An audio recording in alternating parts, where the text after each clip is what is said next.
Valiente Consuelo, novela mexicana del siglo XX. Capítulo tercero. La fuente de agua viva que brota justo en medio.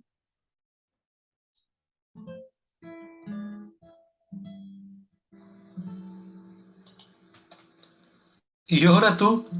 ¿Te caíste de la cama? ¿O qué te pasó que bajaste tan temprano? Dijo Edel a la abuela, que animosa se enfrascaba en una conversación al teléfono. Lo que ella no sabía es que esa no era una llamada cualquiera, sino la antesala de una despedida, pues los preparativos de la partida de la güera Rafaela hacia el norte del país ya habían iniciado, y la separación de tan queridas amigas solo era cuestión de tiempo. Así es que la ocasión lo ameritaba, y atentas afinaban detalles para verse al día siguiente a temprana hora. Entonces nos vemos mañana, concluyó Consuelo. Paso por ti con Camilo para irnos a la villa. Sí, güera, no se me olvida. Ya sé que mañana hay tianguis en tu casa. Sí, el tráfico se pone insoportable. Llegaremos temprano. Hasta mañana. Al colgar el teléfono, su entusiasmo se tornó agridulce y sus manos trataron de calmar su nerviosismo, doblando una servilleta de raso en la que destacaban un par de nochebuenas sobre el tono nacarado de la tela. A la mañana siguiente, Camilo llegó 15 minutos antes de las 8 y se estacionó sobre la banqueta de Antequera, esperando que su tía saliera. 5 minutos después, Consuelo apareció vistiendo una falda café que combinaba con una blusa blanca en la que destacaban malbones satinados, alpargatas marrón dispuestas para marcha y un chal en color beige por aquello del sereno que cae en las mañanas. Ya a bordo del coche, saludó afectuosa a su sobrino y, según habían acordado, se dirigieron a casa de la güera, quien ya los esperaba luciendo un brillo entre gris y plata en la mirada, como si el azul de sus ojos condensara el choque de emociones que aquella despedida provocaba. Cuando al subir al auto Camilo la saludó elogiando su conjunto de lino color crudo, la güera correspondió sonriendo y su piel alabastrina se sonrosó al tiempo en que musitaba muchas gracias. Por ser la hora que era, esa en que los niños entran presurosos a la escuela, se toparon con un tránsito pesado. Tomaron primero la calzada de los Misterios y a unas cuantas cuadras giraron a su izquierda sobre Fray Juan de Zumárraga. Luego de atravesar la calzada de Guadalupe, se estacionaron frente al café de chinos Alejandra. Camilo movilizó con prestancia su magna corpulencia y cual valet parking abrió la puerta a sus tías, quienes, apeadas, se deshicieron en agradecimientos, logrando arrancar una sonrisa de aquel troncón de hombre que, sensible, correspondió extendiendo en ramillete su manaza derecha. El café Alejandra no era gran cosa. Una modesta galera con más largo que ancho cobijaba dos filas de gabinetes compuestos por una tabla empotrada en la pared más próxima como mesa y dos sillas de 2 plazas dispuestas frente a frente. Las paredes deslavadas tenían un empapelado con caracteres chinos que alcanzaba poco más de 1 metro y desde cuyo borde hasta el techo estaban cubiertas con una pintura champán y pátina vieja. A la entrada, al costado derecho de la puerta de acceso, una vitrina exhibía en charolas biscuits, chus rellenos de crema pastelera, ojos de buey, gendarmes, donas, enjambres, diferentes tipos de hojaldres, galletas de almendra y los típicos triángulos inflados que auguran el futuro a quien les muerda. Con la mirada anegada de recuerdos, al fin abrieron la puerta y entonces el reflejo del vidrio que ocupaba la mitad superior de esta les proyectó la mesa del fondo, en donde creyeron ver entonces a Prisco y a Adolfo, que allá en sus buenos tiempos, una vez cada tanto, acudieran con ellas al mismo sitio. Sin pensarlo siquiera y sin mediar pregunta que valiera, ambas dieron por buena aquella mesa y aunque había otras vacías, se dirigieron hacia allá con paso decidido. Se dejaron caer sobre sillas de respaldo alto y recto, recibieron la carta y sin hacerle caso, fascinadas escurrían la mirada reviviendo, sin querer, otros encuentros.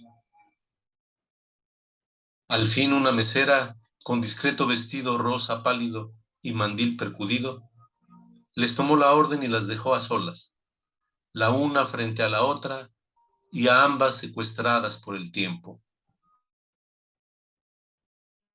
Llegaron los cafés, un plato con 6 panes, justo 2 servilletas y huevos con jamón perdidos en un plato que parecía desierto. Sin atender a nada, ni a los platos, ni al fuerte olor a ajo, ni a los ruidos de cubiertos, ni a la televisión empotrada que hipnótica sonaba desde el ángulo opuesto a la puerta de entrada, ni al duro sostén de sus isquiones, ni a los precios, ni al café, ni a la mesera.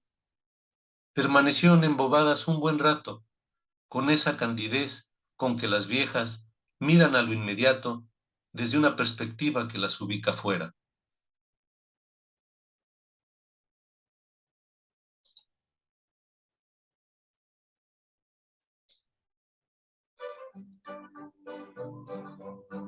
Tuvieron que pasar varios minutos para que ese restaurante, sumergido en los sueños de aquellas, poblado por recuerdos y fantasmas, al fin reviviera. Y fue Rafaela, la güera, quien abriendo su bolso color ante, sacó una tableta suave de goma de mascar, le quitó la envoltura y sin lavar sus manos, la hizo bola poniéndola delante de Consuelo. Toma, Chelo, te devuelvo tu chicle, acompasó sonriente e indiscreta. ¿Me devuelves mi chicle? ¿Cuál chicle, loca? Se carcajeó Consuelo. Pues tu chicle, Cochelo. ¿A poco no te acuerdas? Tú tenías, supongo que 8 años, y yo apenas 5. Vivíamos en el callejón, al fondo de Antequera. Entraste a mi casa a darle un recado a mi papá, y por educación te sacaste un chicle que llevabas en la boca, y lo dejaste en tu mano detrás de tus caderas. Yo ya te había visto por ahí, pero ni nos hablábamos, y no pude contener el antojo del chicle. Así es que, sin pensarlo 2 veces, pasé corriendo detrás de ti para arrebatarte el chicle de la mano. Como tú te esforzabas por ser la niña buena, pues no dijiste nada y seguiste pasando el recado a mi papá, que por cierto en solo unos días se empeñó en llamarte Cochelo, la valiente Cochelo. ¿Te acuerdas? Tan solo ese chispazo hacía falta para que toda una vida agradecida y núbil despertara trayéndose consigo a los ya muertos. Entornando los ojos y con la voz contenta, Consuelo completó. De veras, güera, ya ni me acordaba, pues hace nomás la friolera de más de 70 años. Yo me quedé atorada con ganas de agarrarte, pero qué va, si cuando terminé de pasar a tu papá el recado, ya te habías escondido en la azotehuela, ahí donde tu hermana Sofía hervía la lejía para blanquear la ropa. Al fin se carcajeó la rubia Rafaela, sofocando los espasmos que el pan le provocaba al ver interrumpido su trayecto. Pues no me lo devuelvas, redobló Consuelo. Mejor quédatelo, o lo que es más, mira, partámoslo en dos y que conserve cada una su mitad. Así cuando tú allá o yo aquí, cuando tú aquí o yo allá, sintamos que algo nos inquieta, pues nos llevamos el chicle a la boca y entonces recordamos esa bonita escena. Será una fiesta hallarnos, pues ni he de buscarte, ni tú tendrás que hacerlo. La sola evocación a través de este chicle será como el conjuro para acallar las penas. Pues como ya sabemos, las viejas nos morimos más por la soledad que por enfermas. Contentas festejaron el desusado pacto sellado con chicle y brindaron ligeras con un café lechero que al parecer sabía a pulque blanco, a juzgar por sus gestos. Caray, Chelo, cuánto hemos compartido, intervino Rafaela para cerrar el brindis de modo muy sentido.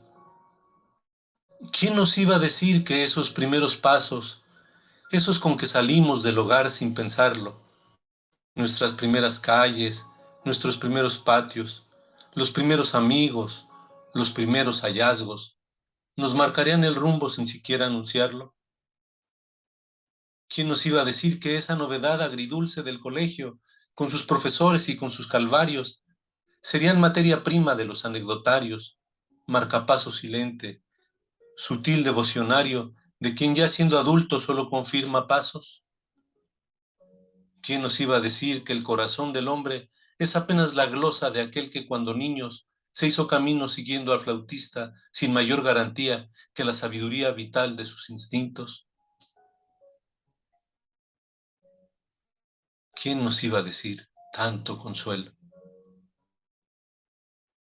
Visiblemente conmovida por aquellas palabras, Consuelo apenas si se atrevió a interrumpir a Rafaela, que elegante engarzaba pensamientos. ¿Qué va? Eso nadie lo enseña, güera. Apenas si logramos descubrirlo luego de muchos años, cuando ya la propia experiencia ha pasado factura y el tiempo inexorable empieza a cobrarnos. En tono más sereno y tomando entre las suyas la mano de la güera, Consuelo quitó a su corazón enmohecidos postigos y se confió a su amiga de la infancia como hacen los viejos que vuelven a ser niños. Ay, güera, la verdad es que me vas a hacer mucha falta. No te imaginas el bien que me hace saber que estás cerca, que cuando es necesario basta con una llamada o con ir a verte un ratito. Pero ahora, por lo demás, aunque no sé qué harás tú sola en Coahuila, entiendo tu decisión. Desde luego, decir que estarás sola no es exacto, pues vivirás cerca de la casa de Alicia, vivirás con tu sobrino Ricardo y supongo que una vez cada tanto te visitará Alicia con sus hijos. Pero no es lo mismo, güera. Eso de irte a tu edad, a donde nunca has vivido, a donde prácticamente nadie te conoce, ni te saben a recuerdo las esquinas, ni eres parte de la historia del vecino, ni corre a encontrarte el perro callejero, ni se te inclina el sauce para cubrirte, ni te saluda el marchante, ni, no sé, se me hace triste, pero créeme que te entiendo. Rafaela respiraba pausada con esa impavidez que es su característica, y alusando algún punto allá en el infinito, con los ojos amenazados por las lágrimas, correspondió a Consuelo abriéndose de capa. Uy, Chelo, ¿y tú crees que no he pensado en todo eso? ¿Crees que no siento como si me cortaran las raíces para irme a plantar en un suelo que no sé si me acoja, si me guste o me anime? Como ya te lo he dicho, si me quedo aquí en la Ciudad de México, ¿qué haré sola en ese caserón sin Prisco y sin mi hermana Ofelia? ¿Tú te irías a vivir allá conmigo o me recibirías a mí allá en Antequera? ¿Y qué dirían tus hijos y mis sobrinas? Y pues cómo aventarles el paquete que entrambas aún sufrimos una vez que se apague la luz de nuestras vidas. La charla prosiguió más como una reflexión que como narrativa, pues como bien sabemos, al caer de la noche se aquieta nuestra vista y entonces se aguza la mirada. Así es que ellas, añosas y de alma ya corrida, auscultaron la bruma y el arcano, celebraron las brisnas de la dicha, vomitaron también algunas penas y curioso, de nada se quejaron, pues se dice que es de sabios reconciliarse a tiempo con la vida. ¿Cuánto tiempo hablaron? Nunca se supo, pues eso que nos marcan los relojes es tan relativo que si se mira con calma, es absurdo ajustar nuestros cuerpos a su ritmo. El hecho es que ellas revivieron momentos de la infancia paradas en el umbral de su presente. Lo mismo que abordaron el futuro con tan solo una frase de Ripalda, y hurgaron por aquí y por allá con todo aquello que se carga a las espaldas. Tampoco se sabe cuántas tazas de café tomaron. Lo que sí cuentan los comensales es que Lu Li, dueña del restaurante chino, ordenó a la mesera que ya no les sirviera. Pasada la hora y media, con taza de café no se paga una renta. Eso dicen que dijo. El hecho es que se suspendió el servicio. Tuvieron que dejar el restaurante, que ciertamente les resultó catártico, pues como suele suceder con los ritos del alma, no se sabe bien cómo, pero los signos, los gestos, los colores, las miradas y las palabras convocan lo existente de tal modo que a cualquier mortal le aligeran la carga. De manera que Rafaela y Consuelo dejaron el lugar como quien ha vuelto a reencontrarse con la dicha. De acuerdo con el plan que ya habían convenido, agarraron camino a la basílica, pues ya no habría otra ocasión para encomendar a la Virgen de los Mexicanos tan fraterna amistad, tan dulce, tan añeja y con todo, tan niña.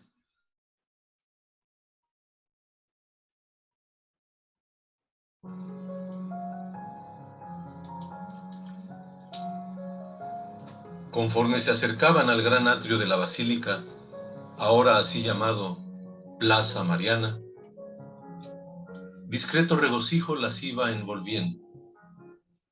Surgió en ellas contento, un contento sutil y conducente que aligeraba el paso, lo mismo que el néctar de las flores alegra al trashumante su camino. Arribar al perímetro del atrio de la iglesia les llevó poco más de 5 minutos, tiempo suficiente para ayudar a la digestión del desayuno, alisarse el cabello y enfilarse al encuentro de aquella, siempre virgen, atenta, cariñosa, sensible, bien querida, morena, trashumante, mestiza, decembrina, fogón, percal, nixcómel, rosal, candor, mirada, cariz, semblante, Tonantzin, Pachamama, Nazarena, del Pilar, del Perpetuo Socorro, del Refugio, aquella que es origen. Cuando al fin sus pies cruzaron el umbral del atrio y tocaron sus plantas las baldosas, que con tantas salientes parecen muy dispuestas para los penitentes que arrastran las rodillas implorando consuelo, las ancianas mujeres se dieron al encanto de una canción de cuna, cuyos versos vibraban entrelazando notas de tenor y soprano. Y es que cualquier mexicano que aguce los sentidos y se disponga de ánimo, al llegar al perímetro de la Guadalupana, recibe su consuelo, consuelo viejo y dulce por siempre esperado, un consuelo que alivia, un consuelo muy calmo, un consuelo preciso, un consuelo sagrado. Se trata de un consuelo que al llegar a su clímax sacia las esperanzas de quien se ha entregado. A saber si por suerte, providencia o por la inescrutable voluntad del destino, se toparon entonces con una peregrinación de devotos foráneos que llegaba al santuario. Intentar dar un paso por entre las baldosas del que otrora fuera terraplén de Tezontle era todo un reto. Danzantes, peregrinos, vendedores, gendarmes, socorristas, quienes pagan la manda y quienes la prometieron. Multitud infranqueable se cruzaba ante los ojos de ese par de infantas ya crecidas. De repente, y como quien encuentra a la mariposa blanca, esa que trae la buena suerte, Consuelo y Fallita quedaron frente a la cabecera de un río de gentes que venía de Oaxaca. Fue entonces que ahí, como punta de lanza, miraron a un viejo ya curtido con el cabello cano, envuelto por el frío que trae la soledad del liderazgo, enfundado en unos jeans con camiseta blanca, que ufano ostentaba una cruz pectoral de pino barnizado. Al viejo le seguían zapotecos, guaves, mijes, zoques, infantes de la vida, dueños de la desgracia, ilusos, curanderos, retobados, remilgosos, inanes, pendencieros, nuevos santos caídos en desgracia. De modo que sin saber bien a bien qué hacían, se integraron al grupo y entrelazando brazos, avanzaron hacia la puerta principal del santuario.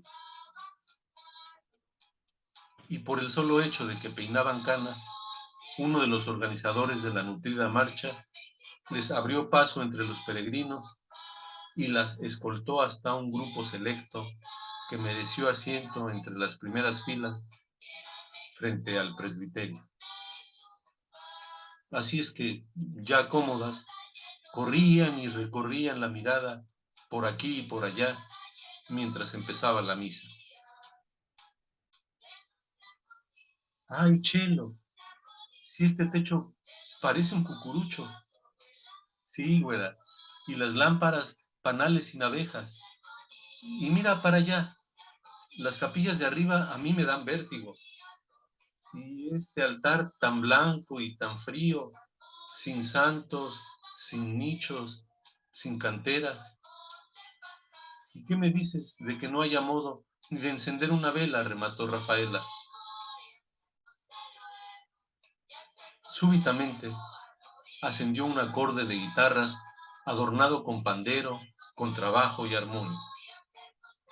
Justo en ese momento avanzaba solemne la procesión de quienes habían de presidir la Eucaristía. Un cruzalta al frente, seguido de dos ciriales, otro que presentaba la Sagrada Escritura y unos pasos atrás, dos filas de sacerdotes, vestidos solo con alba, cíngulo y llamativas estolas cargadas de colores encendidos y no precisamente blancas según la prescripción litúrgica del día.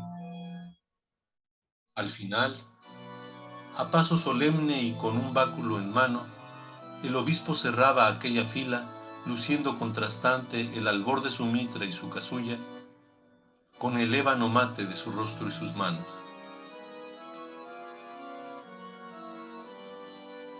Como es habitual, al terminar el himno de entrada, se tendió instantáneo un magno silencio, y quien presidía la celebración abrió los brazos en cruz como queriendo alcanzar alguna gracia. Cuando al fin llegó la hora de la homilía y el viejo presidente, perdiendo un poco las formas, bajó la escalinata del presbiterio buscando así moverse a sus anchas y cercano a la gente, la güera preguntó entreabriendo con discreción los labios: ¿qué el obispo no es el señor que venía al frente de la peregrinación cuando llegamos? Con todo el disimulo que a esa edad cabe tener para tornar el cuello, Consuelo confirmó: pues si no es, sí se parece.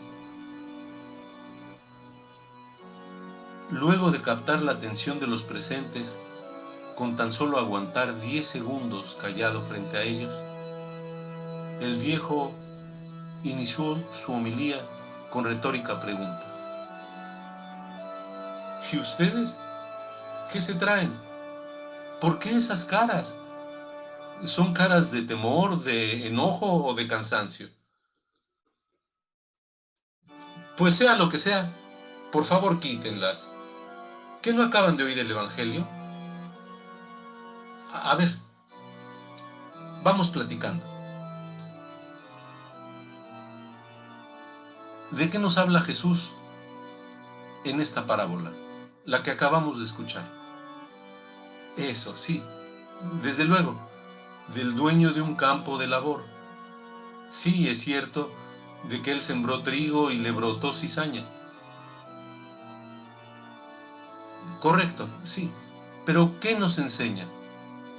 ¿Por qué el dueño de la tierra no ordenó que arrancaran la cizaña a sus peones y prefirió esperar hasta la siega? Eso es, efectivamente, correcto.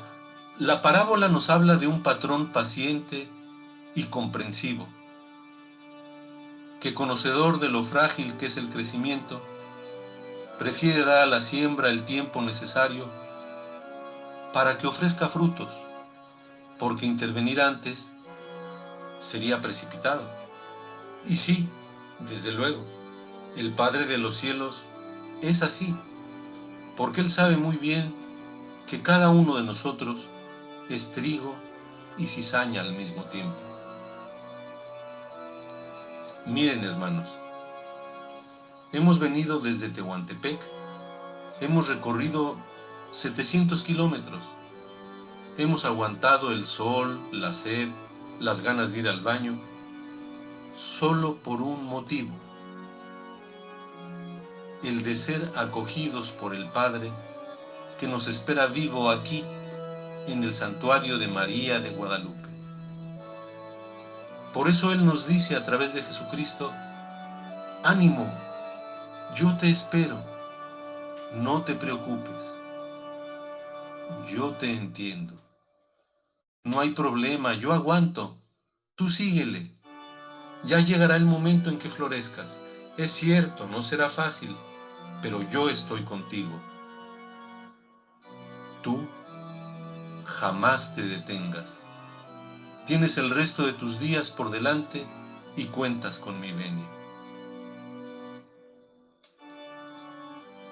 Así es que la buena noticia que nos da hoy el Maestro es que somos trigo y cizaña, tanto en el plano colectivo como en el personal.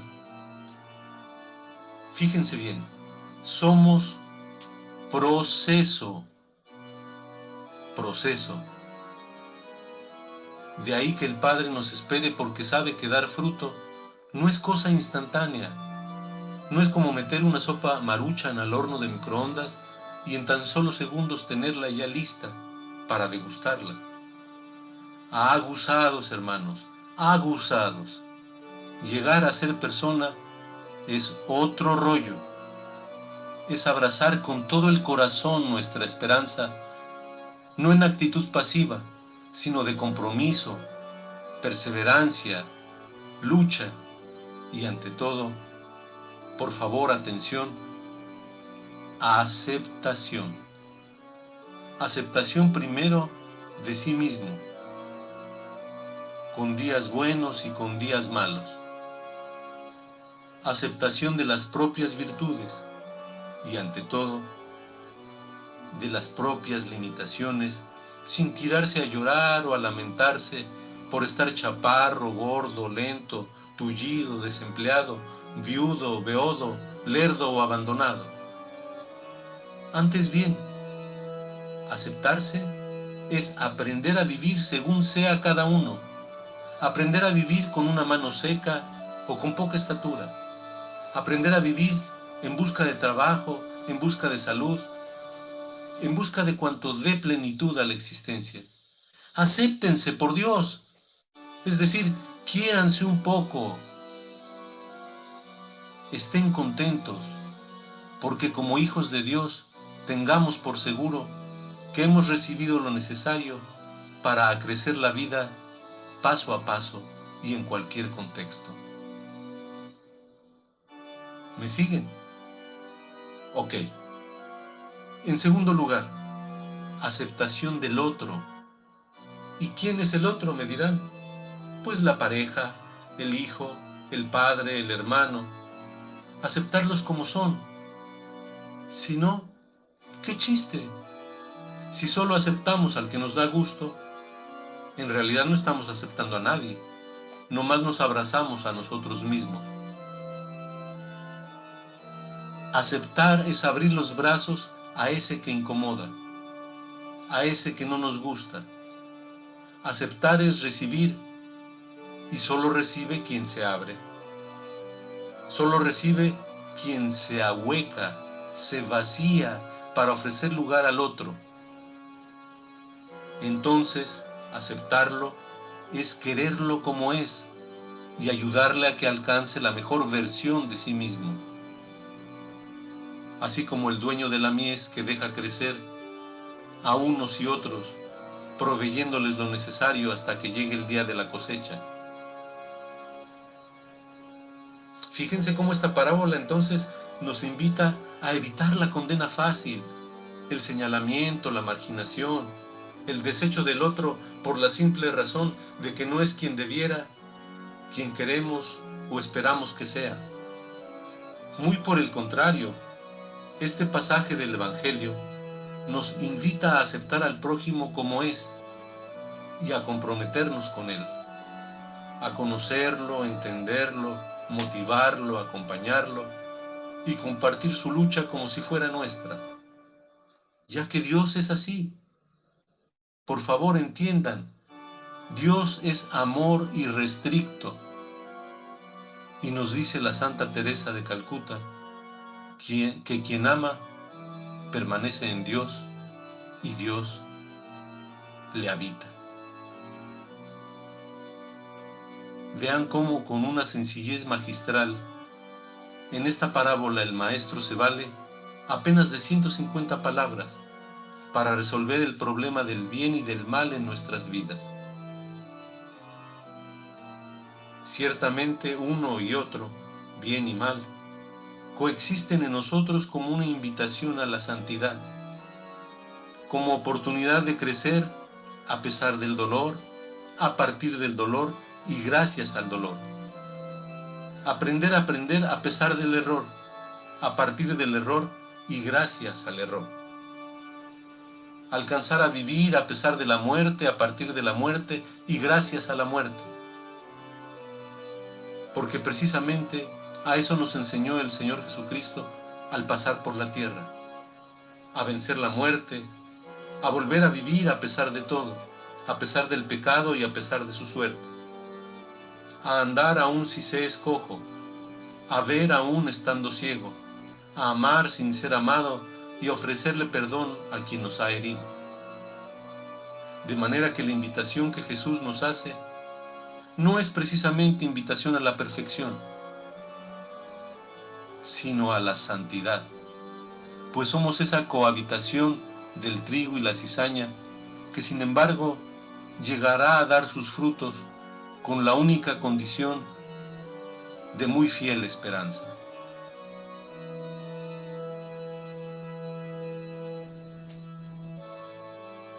La prédica acabó en ese justo instante en que el obispo, inclinando ligeramente el tronco ante la feligresía, la inquirió con la mirada al tiempo en que decía: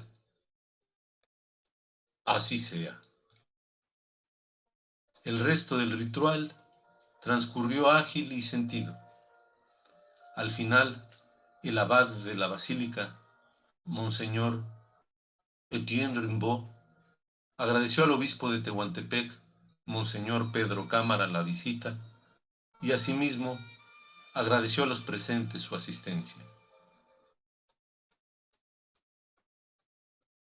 Llevadas por la multitud por entre los pasillos que conducen a los pies de la Guadalupana, Rafaela y Consuelo avanzaban entrelazando sus brazos. Luego de unos minutos, les tocó el turno de desfilar bajo la Virgen, que allí, pendiente de lo alto de un techo impávido, las miró dulcemente con esos ojos indios de sobrada paciencia. Su recorrido apenas si duró lo que lleva a recitar un Ave María, pero en su fuero interno, ahí en donde el segundero pierde todo sentido, descargaron años de esfuerzo y sufrimiento, de ilusión, desatinos, esperanzas. Y en un último gesto de reverencia, se santiguaron sin perderle la vista a ese rostro moreno de apenas 12 trazos. Entonces, las reanimó la leyenda que, incrustada en uno de los muros laterales, les decía: ¿qué no estoy yo aquí que soy tu madre? ¿Es que no estás por ventura en mi regazo? ¿Qué más te hace falta? Salieron por la puerta que da al noreste del atrio y como distraídas comentaban: qué bonito habló el obispo, ¿verdad? Qué bonito y qué sencillo. ¿Por qué será tan raro encontrarlos tan cercanos?, se preguntó Rafaela. Pues porque están más preocupados por aplicar sus fórmulas que por entender a las personas, le contestó Consuelo. Es cierto, más que como pastores, se conducen mayormente como si fueran magos, suspiró Rafaela resignada. Pasaron por el costado izquierdo de la Basílica Vieja y enfilaron sus pasos recién resucitados, ahí en la Eucaristía, la escalinata que recorre el cerrito en que la Virgen se apareció a Juan Diego. La serie de panorámicas que fueron compartiendo ahí desde lo alto fue como emoliente estímulo para traer hacia el presente su pasado. ¿Te acuerdas, Chelo, cuando el tranvía se paraba en aquella esquina para cargar pasaje? ¿Y te acuerdas que allá, donde ahora se ve aquel colegio, había un llano que los domingos visitábamos para hacer día de campo? ¡Uy, mira, el templo de indios! Tan bonito que ir a misa los domingos, así a cielo abierto. Era simpático oír y ver a un par de viejas inclinadas sobre el pretil que bordea el paseo, inclinando el dorso hacia adelante con la gracia senil de quienes un buen día fueran doncellas. Con los dedos huesudos, el rostro surcado por centellas, la mirada cansina y el corazón pulsando cada vena, se consolaban sugiriéndose entre líneas que volverían a verse. Descendieron tomando la escalinata opuesta, dirigieron su paso hacia la iglesia del Pocito, esa obra magnífica del barroco mexicano, con la cúpula forrada de talavera y su exquisito altar enmarcado por columnas corintias labradas en cantera. El contraste entre el deslumbrante sol que hacía en el cerrito y la penumbra del umbral de este templo las destanteó unos instantes. Volvieron a inclinarse oteando al infinito, pero ahora desde el brocal del pozo al que debe su nombre el magnífico templo. Rancio olor a humedad y obscuridad completa fue lo que encontraron. De ahí nació el contraste con el que recordaron el bullicio colorido y el parloteo con que en otros tiempos las gentes se formaban para llenar sus garrafas con el agua milagrosa, se decía, de aquel pozo. Retomando el aliento, al fin accedieron al cuerpo principal del edificio. Sintieron cómo rayos de luz variopinta que se escurría por entre los ventanales, les bañaba. Entonces se hincaron sumisas, dóciles, pasmadas ante el retablo del altar bañado en oro, y ahí permanecieron sosegadas. No supieron bien cuánto. Al cabo de ese rato, con la mirada rebosante de paz y de nostalgia, se pararon a la entrada de la sacristía y ahí detalló Consuelo. Mira, güera, detrás de aquella puerta estaba la casa de Hernaldo y tía Lucila. Yo venía seguido a ver si es que no se les ofrecía algo.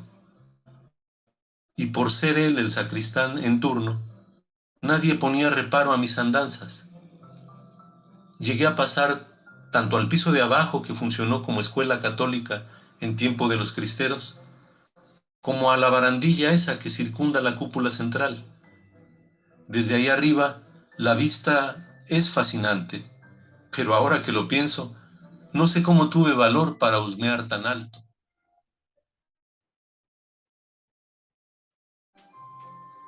Puestas ya en la salida del Parque Guadalupano, tomaron la calle de la Corregidora, tan tiesta, tan sucia, tan hedionda, atravesada por puestos de comida, controlada por traficantes de fayuca, poblada por adivinos, magos, pajareros, eructos de un sistema social que salpica mercachifles como último subterfugio para paliar la descomposición social que siembra impenitente.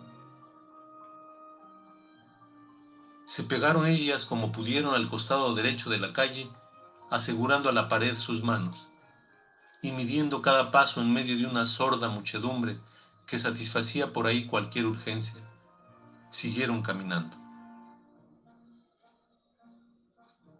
Al llegar a la esquina de la calle de la Corregidora con avenida Antequera, se detuvieron a mirarse un instante y contentas se dieron un abrazo que, por breve que fuera, sintetizó una complicidad añeja, pues la amistad, más que por novedosa, nutre por vieja. Rafaela se subió a un taxi rumbo a Tola y Consuelo enfiló hacia el hogar que, una cuadra abajo, aún la estaba esperando. Al fondo, repicó en audaz sincronía el carrillón central de la basílica, que al turno interpretaba el himno guadalupano. Y así fue como cerraron tan íntima jornada, que, a diferencia del encuentro vital con sus raíces, tenido hacía unos días en el Zócalo de la Ciudad de México, les había permitido abrevar del encuentro consigo mismas, del encuentro con ese ontanar que bruta justo al centro de cada cual y que, tanto en lo individual como en lo colectivo, tiene que ver con el niño que somos y que pensamos ir. Tiene que ver con esa inquietud vibrante, sueño no conseguido, aspiración perenne oteando al infinito, niñez viva y muy nuestra, que cual pueblo mestizo abreva en el cerrito, ese que algún diciembre facilitó el prodigio de unir los contrarios, domeñar los instintos, de colocar en medio la palabra para el concierto y diálogo de aquellos nativos de la náhuatl, del Caribe, de Castilla, del África, para batirse unidos a duelo con el sin. De ese ontanar que brota ahí en el centro, de ese ontanar abreva el mexicano, aunque no tenga noticia ni concierto.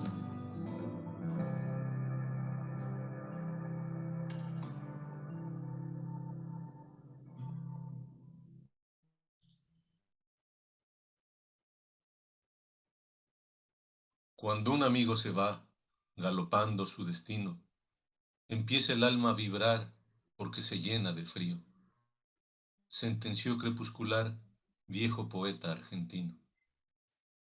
Lo cierto es que entre los ancianos, entre aquellos que han vivido, los amigos no se van, en todo tiempo y lugar, allá en la intimidad, siempre se llevan consigo.